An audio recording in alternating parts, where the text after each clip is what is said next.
Varicose veins కి సరైన చికిత్స కోసం సంప్రదించండి ఎవిస్ హాస్పిటల్. సుమన్ టీవీ ప్రేక్షకులందరికీ సంక్రాంతి శుభాకాంక్షలు. నమస్తే రమ్మగారు, మీకు కూడా నమస్తే సంక్రాంతి జయ. శుభాకాంక్షలు. సుమన్ టీవీ ప్రేక్షకులందరికీ సంక్రాంతి శుభాకాంక్షలు. రైట్, పొయ్యితో నూనెతో పిండితో అంతా రెడీగా ఉన్నామండి. మేము సంక్రాంతి స్పెషల్ వంటలు చేస్తా ఉన్నాము. రమ్మగారు ఏం చేస్తున్నాం? ముందు గారెలు చేసుకుందాం జయ, రైట్, తర్వాత ఇంకో పని చేద్దాం. తప్పకుండా. ఇగో పొట్టు మినపప్పు, పొట్టు మినపప్పు నానబెట్టాం. పొట్టు ముప్పాతికి తీసాం, అంతా తీయలేదు, కొంచెం ఉంచాం. ఆరోగ్యానికి ఆరోగ్యం రమ్మగారు. కొంచెం ఆరోగ్యం, రుచి ఆరోగ్యము కూడా. ఉమ్. పూర్తిగా పొట్టు ఉంచుకుని చేసుకునే అవకాశం అలవాటు ఉంటే మీ ఇష్టం. చేసుకోవచ్చు. మేమైతే చేయము. ఉమ్. 50% కంటే ఎక్కువై తీసేయాలి, అవును. లేకపోతే చెముడు వస్తుంది అంటారు పల్లెటూళ్ళలో. ఆహా. పొట్టు తీయాలి. పొట్టు తీసి శుభ్రంగా చక్కగా గారెల పిండి రుబ్బుకున్నాం. గారెల పిండి పాళంగా రుబ్బడం, మిక్సీలో వేసినా కూడా వస్తుందండి. కరెక్ట్గా మనకు కావాల్సిన పాళంలో నూనెలో వేస్తే అది లూజ్గా చేయకూడదు, ఉమ్. గట్టిగా ఉండకూడదు, అవును. బరగ్గా ఉండకూడదు, మధ్య మార్గంగా. గ్రైండర్ లో వేసినంత స్మూత్ గా మిక్సీలో అనిపించదు రమ్మగారు నాకు. మీరేమంటారు? అంటే ఒక పాయింట్ ఉంది. ఉమ్. మనం కనుక పిండి రుబ్బేటప్పుడు ఒక ఐస్ క్యూబ్ వేసి కనుక రుబ్బితే, గ్రైండ్ చేస్తే మిక్సీలో ఆహా. స్మూత్గా వస్తుంది. ట్రై చేసి చూడండి. ఓ, మంచి టిప్పు. అయితే ఏం చేద్దాము? ఏంటండి రమ్మగారు? పచ్చిమిరపకాయలు, అల్లము పచ్చిమిర్చి గ్రైండ్ చేసాము, లేదా రోల్ ఉంటే చక్కగా కచ్చా పచ్చాగా దంచండి, ఓకే, బాగుంటుంది. ఇదిగో అంటే పండగ రోజుల్లో మేము ఉల్లిపాయలు వాడతాం, మాకు అభ్యంతరం లేదంటే ధారాళంగా ఉల్లిపాయ ఎవరి ఇష్టం వేసుకోండి. వాళ్ళది. అంతేనా? దేవుడి దగ్గర పెట్టాలనుకుంటే మాత్రం ఉల్లిపాయలు వేయకపోవటమే మంచిది. దేవుడు మాత్రమే, దేవుడికి ఎందుకు ఉల్లిపాయ పెట్టకూడదు? ఉల్లిపాయ కూడా దేవుడే సృష్టించాడు కదా. ఇలాంటి మంచి భావాలు ఉంటే, ప్రగాఢమైన భావాలు ఉంటే ఉల్లిపాయ కూడా వేసుకోండి. వేసుకుని చూపించుకోండి. అది మీ ఇష్టం, మీ ఇంట్లో అలవాటుని బట్టి. జనరల్ గా చెయ్యము. జీలకర్ర తర్వాత వేస్తారా? జీలకర్ర వేస్తాను. ఓకే, జీలకర్ర. తర్వాత ఉప్పు రమ్మగారు? కొంచెం ఉప్పు ఆల్రెడీ పిండిలో వేసి రుబ్బేశాను. ఇంకేం కావాలి ఓ మీకు? ఈ మాత్రం. ఇగో కొత్తిమీర వేద్దాం. ఉమ్. ఒక్కసారి తడి చేసుకుని దీని పైకి కిందకి కలిపేద్దాము. మీరు వేస్తారా రమ్మగారు పండగప్పుడు? వేస్తాను జయ. నైవేద్యంగా ఎక్కువగా పెడతారా? నైవేద్యంగా పెడతాం. కనుమ నాడు వండుతాం జనరల్ గా. అవును. ఒకవేళ పిల్లలందరూ వెళ్ళిపోతారు ఆ రోజు రాత్రి, ఉమ్. కనుమ నాటికి ఎవరు ఉండరు అలా అనిపిస్తే పండగ రోజు కూడా గారెలు వేసేస్తాం. మీ చిన్నప్పుడు విషయాలు చెప్పండి రమ్మగారు. చిన్నప్పుడు ఎట్లా చేసేవాళ్ళు? ఇంట్లో అమ్మ వాళ్ళు చేసేవాళ్ళు? చిన్నప్పుడు మాకు హడావుడి ఉండేదా బాగా? బోల్డ్ అంత హడావిడి చేయ మాకు. ఉహు. మేము గొబ్బిలు పెట్టేవాళ్ళము ఉమ్. బాగా రెగ్యులర్ గా. మొత్తం నెల రోజులు గొబ్బిలు పెట్టుకోవటము. ఉమ్. తర్వాత మా ఇంట్లో బొమ్మలు పెట్టుకునే ఆచారం ఉంది. బొమ్మల కొలువు పెట్టేవారా? బొమ్మల కొలువు పెట్టేవాళ్ళం. ఇప్పటికీ మా అమ్మ వాళ్ళ ఇంట్లో బొమ్మల కొలువు పెడతారు. అవునా? మా ఓకే. ఇంట్లో అమ్మాయిలు లేరు కాబట్టి పెట్టలేదు, కానీ నాకు ఆడపిల్లలు పుట్టుంటే నేను కూడా మా బొమ్మల అత్తవారి ఇంట్లో కొలువు ఉన్నా పెట్టుకునే. లేకపోయినా ఉమ్. నాకు ఇష్టం. బొమ్మల కొలువు ఇష్టం అండి. బొమ్మల కొలువు ఇష్టం. బొమ్మల కొలువు, బొమ్మల పేరెంటాలు. ఆ. తర్వాత ఈ గొబ్బిళ్ళు పెట్టాక మనం ఈ మధ్యలో సందె గొబ్బిళ్ళు అని ఒక పేరెంటం చేసేవాళ్ళం. ఆహా. సందె గొబ్బిళ్ళు అంటే సాయంకాలం గొబ్బిళ్ళు పెట్టి ఆ. సాయంత్రం ఒక పీటేసి ఎత్తుగా గొబ్బిళ్ళు పెట్టి గొబ్బిళ్ళు చుట్టూ గొబ్బి తట్టడం అంటారు, అదొక ఆట. ఓకే. ఈ మనం బతుకమ్మ ఆటలు ఇవన్నీ ఉన్నాయి కదా, మన పాటలు లాంటివి గొబ్బి అవును. పాటలు కూడా ఉన్నాయి. ఓకే. నూనె కాగిందేమో చూద్దాము. పాటలు బాగుంటాయి. సుబ్బి గొబ్బెమ్మ సుబ్బనివ్వవే అని ఒక పాట ఉంది. అవునా? భలే బాగుంటుంది. మంచి మంచి పాటలు కూడా పాడతారు. ఆహా.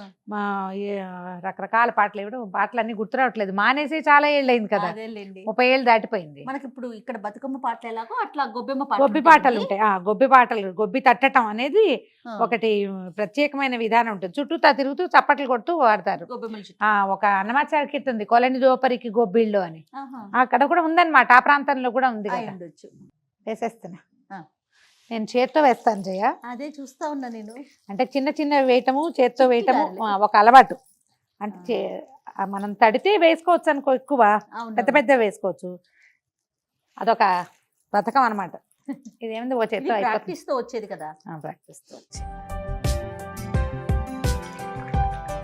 కొంచెం తడి చేయి చేసుకోవటము, కొంచెం జస్ట్ వేసేయటమే. చిట్టిగారులండి. చిటిగారు అనకూడదు దీన్ని, మామూలుగారే. సైజు చిన్నది అంతే. అద్ది పెద్దదిగా గారెలు వేసే అలవాటు ఉన్న వాళ్ళు ఉంటారు, వాళ్ళకి అది అలవాటు. అవునవును. చేత్తోటి కూడా పెద్ద పెద్ద వేయచ్చు. నేనేమిటో అట్లా అలవాటు చేసుకున్నా. సాధారణంగా తిరిగిస్తావా ఒకసారి? తల స్నానాలు చేయటం, పొద్దున్నే తలంటి పోసుకోవటం, భోగి మంటలు ఉన్నాయా వేసుకోవటం. ఒక్కసారి తిరిగేస్తే ఫ్రెష్గా వేసినవి కదపకూడదు. ఒకళ్ళు వేసి ఒకళ్ళు తీసేటప్పుడు ఏమవుతుందంటే తెలీదు, నూనె మీదే దృష్టి పెట్టుకుని ఉండాలి. మనం అటు ఇటు చూస్తే ఏది ముందేసాం ఏది వెనకేసామో తెలియదు. ఈ వాయికి తక్కువే అయినాయి జయ, రెండోసారి ఫుల్ గా వేసేద్దాం. తీసేయమంటారా? తీసేసి వేగిపోయినాయి చూడు.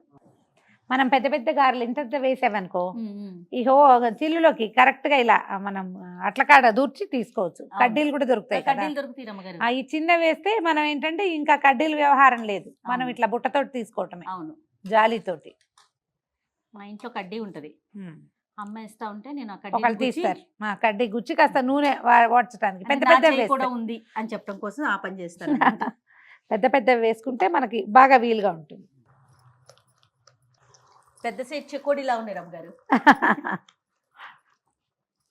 ఎవరికైనా పంచడానికి కూడా ఎంత వీలుగా ఉంటాయి జయ. అవునవును. ఏవో కొన్ని పనులు అట్లా అలవాటు. అవునవును. ఇవాళ రేపు ఇట్లా నుంచోటం అలవాటు అయింది కదా. అవునవును. కూర్చుంటే చతికిలు పడి గొబ్బెమ్మలాగా ఇంట్లో కూడా మనం కూర్చుంటే నుంచొని చేసేసుకుంటాం కదా, అది ఈజీ అనిపిస్తుంది. ఎవరైనా అందించే వాళ్ళు ఉంటే కూర్చుని వంట చేయటం అంత సుఖం ఇంకోటి లేదు. అవునవును. ఇది వరకు కట్టెల పొయ్యిలు పుల్లల పొయ్యి అవే కదా రమ్మగారు, కూర్చునే కదా చేసేది. మేము మొన్నటి దాకా అమ్మ వాళ్ళ ఇంట్లో సంక్రాంతి వంటలు మేము పొయ్యి పెట్టుకునే వాళ్ళం. మనం లాస్ట్ ఇయర్ సత్యవాణమ్మ గారి దేవాలయంలో కూడా పొయ్యి మీదే కదా చేసాం కదా. మనం ఇక్కడ మేము కూడా స్టూడియోలో సంక్రాంతికి- చేయలేం కాబట్టి అవునవును, సంక్రాంతికి రమ్మగారు చక్కగా ఇటుకలతో పొయ్యి పెట్టి పిండి వంటలు చేస్తాము. ఇటుకలు పిండి పొయ్యి కొట్టించుకొని- అమ్మ వాళ్ళ ఇంటి దగ్గర అదే ఆ, చేసేవాళ్ళం. ఇప్పుడు మానేసాం, అక్కడ కూడా పెద్ద పెద్ద ఎక్కడ స్టవ్లు ఉంది? దొరికేస్తున్నాయి జయ మనకి. రమ్మగారు పల్లెటూరులో కూడా చెయ్యట్లేదండి చేయట్లేదు. అలా రేపు అవును, కుదరక. ఇక దీపం పథకాలు వాటితోటి అందరికి స్టవ్లు వచ్చేసినాయి. అవునవునవును. ఈ బాధలు పడ్డం ఎందుకని. ఆ పొగ ముందు సరైన ప్లేస్ ఉండాలి కదా. అవును, రమ్మగారు తీసేనా తీసి అయిపోయినాయి. గార్ల కాంబినేషన్ ఏం చేస్తారు జయ అలా టమాటా అడగచ్చా? పచ్చడి రమ్మగారు. ఓకే, మేము అల్ల పచ్చడి చేసుకుంటాం. అవునా, ఆ. మనం యాక్చువల్ గా కనుమ రోజు చేసుకుంటాం కదా, మ్. ఆ రోజు నాన్ వెజ్ చేస్తాము. ఓహో, ఇంకా తినము శనివారాలు ఇట్లా గురువారాలు ఇలా ఉన్నాయి అనుకోండి, టమాటా పచ్చడి కానీ కొబ్బరి పచ్చడి కానీ. మేము ఎక్కువ అల్ల పచ్చడి, గారెలు అల్ల పచ్చడి, అవునా. కొబ్బరి పచ్చడి కూడా చేస్తారు. కొంచెం కూర పచ్చళ్ళు తక్కువే గారెలతోటి, మేము ట్రెడిషనల్ పచ్చళ్ళే వేసుకుంటాము. ఓకే రమ్మగారు, సంక్రాంతి స్పెషల్ గారెలు రెడీ అయిపోయినాయి. దీంట్లోకి చట్నీ ఏదైనా కాంబినేషన్ ఉంటే బ్రహ్మాండంగా ఉంటుంది. బ్రహ్మాండంగా ఉంటుంది. కనుమ నాడు తప్పకుండా మినుము తినాలని చెప్తారు.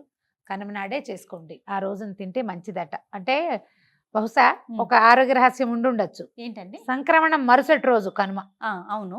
టైంకి ఖగోళంలో వచ్చే రకరకాల మార్పులకి ఓకే. బలవర్ధకమైన ఆహారం తినడం అనేది ఒక ప్రత్యేకమైన విషయం అయి ఉంటుంది. అందుకే ఖచ్చితంగా చెప్పారు. అవును. కాబట్టి మినపప్పుతో గారెలు వండుకోండి, మసాలా గారెలు అవి కాకుండా మినపగారెలే వండుకొని తింటాము, పంచి పెట్టడము చేయండి, అంతే సంగతులు. తప్పకుండా రమ్మగారు. మరొక్కసారి సుమన్ టీవీ ప్రేక్షకులందరికీ సంక్రాంతి శుభాకాంక్షలు.